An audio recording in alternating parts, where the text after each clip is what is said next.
Are you a podcaster? Maybe you've got that big idea and you're looking for a network to join.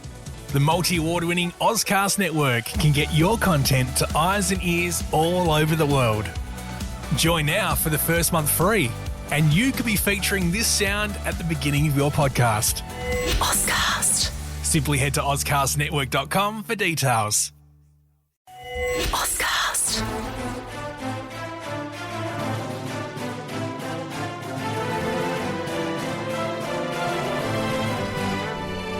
You're joining us for a really fascinating deep dive today. We're going straight into a pretty unique event. Yeah, that's President Trump's presentation of the Commander-in-Chief's trophy. Right, to the 2024 Navy Midshipman football team. And our main source, it's the official White House YouTube recording of the ceremony itself.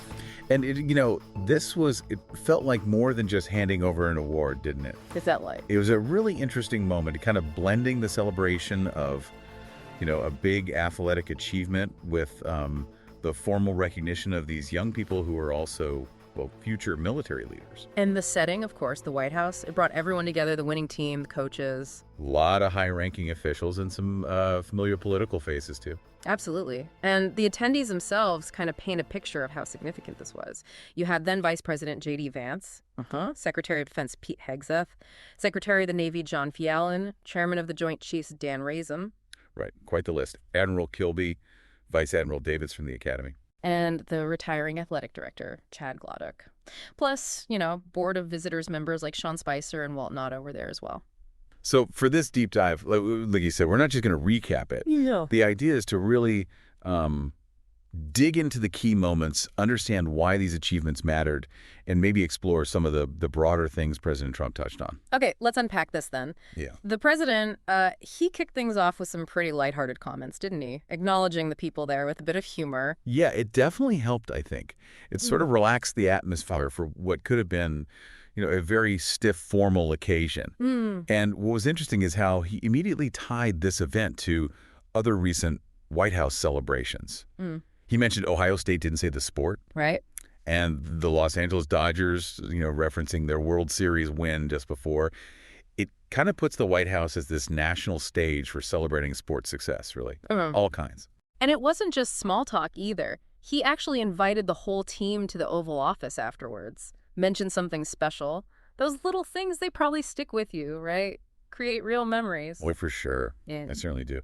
And then, we got to the main event, the actual presentation of the Commander-in-Chief's trophy to the 2024 Navy Midshipman. And for anyone who doesn't follow it closely, that trophy is a huge deal for the service academies, Army, Navy, Air Force. It's like the pinnacle of their rivalry. Exactly. It represents bragging rights, intense competition, everything. What immediately stood out to me was the president mentioning then VP Vance and asking kind of humorously where he was. Yeah, that's speculating about a call from China.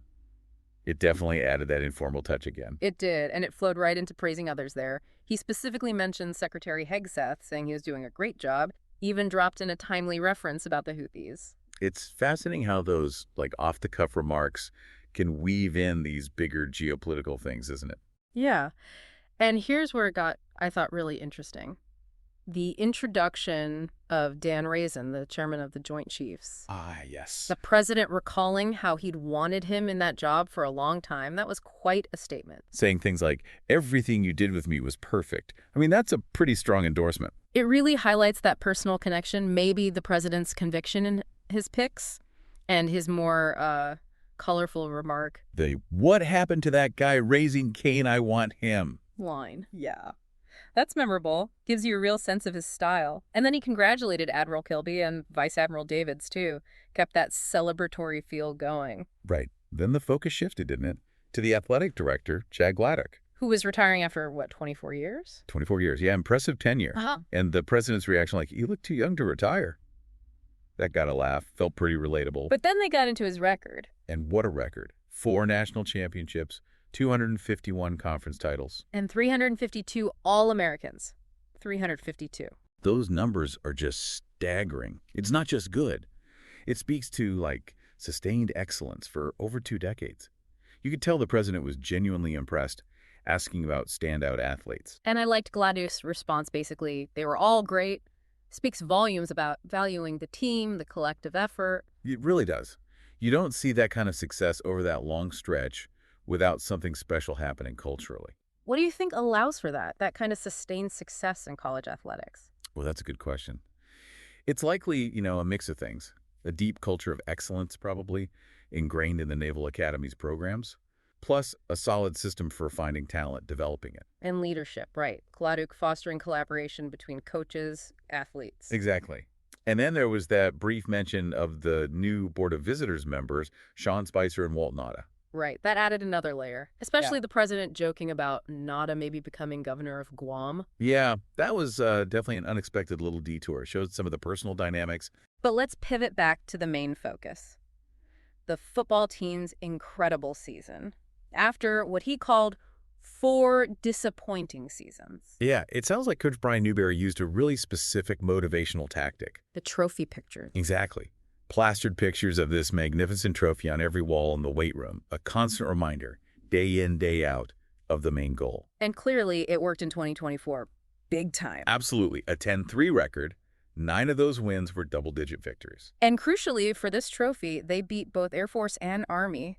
Those games, they just mean more, don't they? Oh, infinitely more. For the academies, those rivalries are just intense. It's about pride, tradition, everything. So getting that Commander-in-Chief's trophy back is, well, the ultimate prize for their season. So looking at the offense, team co-captain, fullback Daba Fuana. Right. And the president had that very relatable reaction, asking if he was tough to tackle. Even joking if he could tackle him. Fuana's response was interesting, though. He immediately gave credit to Coach Newberry, his co-captain Colin Ramos, the whole team's dedication. Yeah, reinforcing that team-first thing we saw with the AD, too. And then you have the quarterback, Blake Horvath. His stats were just, wow. Tied the school record for TD passes, ran for over 1,200 yards. And that 95-yard rushing touchdown against Oklahoma, a new school record. Against Oklahoma. That's a serious program. You could see the president was impressed. I mean, a 95-yard run by your QB, it's pretty rare air, isn't it? It really is. That kind of speed, that athleticism from the quarterback spot, it's a huge weapon. And yeah, doing it against a team like Oklahoma just underlines how impressive it was. And beyond the individuals, the whole offense was clicking. 6th best rushing offense in the country. And number 1 in red zone touchdown offense. Yeah. Across all of college football. That points to, great coaching, great execution when it matters most. But you can't win like that without defense. Absolutely not. And Navy had a strong one. Number 4 ranked red zone defense nationally, anchored by the linebacker, the other captain, Colin Ramos. And the secondary sounds like they were pretty intimidating. Sean Peel. Yeah, making history. First midshipman with 2 pick sixes in one game during a comeback. That's huge. Game-changing plays right there. That can totally flip momentum. Completely. Shows how individual moments, individual talent can make a massive difference. And we should also mention Ray Lane Safety, Special Teams Player of the Year. And mentioned as a potential NFL prospect, too. Right, which just, again, underscores the level of athlete on this team. For listeners maybe less familiar, NFL is the National Football League, the top pro league. Okay, now, the Army-Navy game. Always legendary. The president was there for the 125th one. And called it one of the best ever. Sounds like it lived up to the hype. It seems like it was incredibly close, really exciting. Navy led most of the way, but Army was making a real push to tie it late in the 4th quarter. Right, and this is where coaching under pressure really comes in. And it sounds like Coach Newberry made a really gutsy call. A game-winning call, ultimately. The fake punt on 4th down, that's instant rivalry legend stuff right there. Totally. And the fact it was executed by Landon Robinson, a nose guard. A 6-foot, 285-pound nose guard, who then rumbles for 29 yards to basically ice the game. It's almost unbelievable. You heard the president's reaction to his size. Wow, I wouldn't want to tackle him. I think everyone watching probably felt that way. It was just a brilliant, unexpected play, great coaching strategy, incredible athleticism from Robinson in that huge moment. That's what these rivalries are all about. Defines seasons, creates legacies, absolutely. Shifting gears a bit to some of the broader themes, President Trump mentioned that serving as commander-in-chief was the highest honor. Yeah, it's a sentiment you often hear in these settings, but it probably lands with real weight for the military folks in the room. And connecting to the bigger picture, he brought up Roger Staubach. Ah, the legend, Naval Academy icon, NFL Hall of Famer. Right. And that anecdote about Staubach's crazy golf shot was a nice way to tie the current team's success back to the Academy's long, distinguished history. Kind of subtly drawing that line between past greatness and present achievement. Now, something that really jumped out was the announcement about Navy recruiting numbers. Right, this was significant. February apparently saw their best numbers since 2002. And projecting the best overall recruiting year in maybe 25 or 30 years, that's a massive turnaround.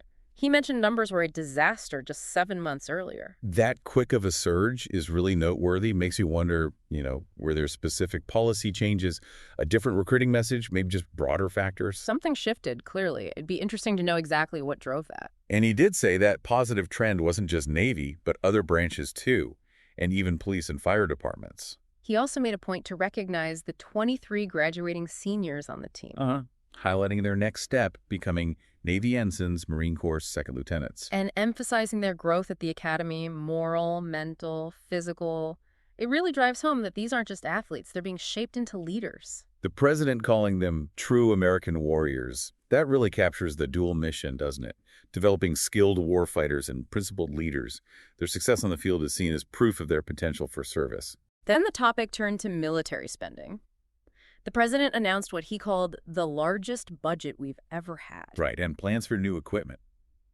Gorgeous new ships, he said, giving a nod to Secretary Fjellen's role. And he specifically emphasized the look of the equipment. The look is very important to me. What do you make of that focus on aesthetics? Well, it's interesting. Obviously, the main point of military gear is how well it works, but emphasizing beautiful-looking ships, maybe it suggests something about the symbolic power of military might or morale, national pride. Could be. He did reiterate the goal, the strongest, fiercest, and most powerful Navy on the sea. And he also touched on restocking supplies. Yeah. Mentioned being a little low on ammunition. Yeah, that's a glimpse into the constant logistics, the strategic stuff that's always going on behind the scenes. It's a key reminder, right? Military readiness isn't just about having people and shiny equipment. It's about the supply chain, having enough bullets, fuel, everything. His mentioning he heard about low ammo levels twice once coming into office, once recently shows it's an ongoing challenge. Right. And finally, Coach Brian Newberry spoke. Yeah, he expressed his gratitude for the honor being at the White House, and he echoed what everyone felt, that the Commander-in-Chief's trophy is the top goal for their program. Calling the team America's team, that's a powerful phrase. Tying their wins to national pride. Definitely. And then the captains presenting gifts to the president. That was a nice traditional way to wrap up the formal part. So just to kind of pull it all together from this deep dive, we've seen the celebration of Navy's amazing season, the individual stars, the team effort. And also that wider picture. Military strength, those surprising recruitment numbers, the honor tied to service. The Commander-in-Chief's trophy, it really is more than just football success. It stands for dedication, teamwork, winning in that really unique high-pressure service academy world. Exactly. And the White House visit is sort of the ultimate stamp of recognition for all that hard work. So here's a final thought to leave our listeners with.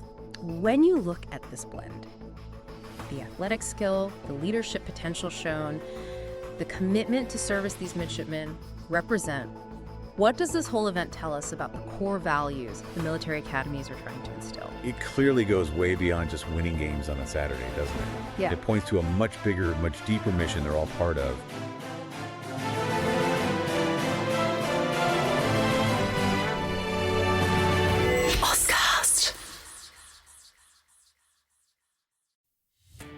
Are you a podcaster? Maybe you've got that big idea and you're looking for a network to join. The multi-award-winning Ozcast Network can get your content to eyes and ears all over the world. Join now for the first month free, and you could be featuring this sound at the beginning of your podcast. Ozcast. Simply head to ozcastnetwork.com for details.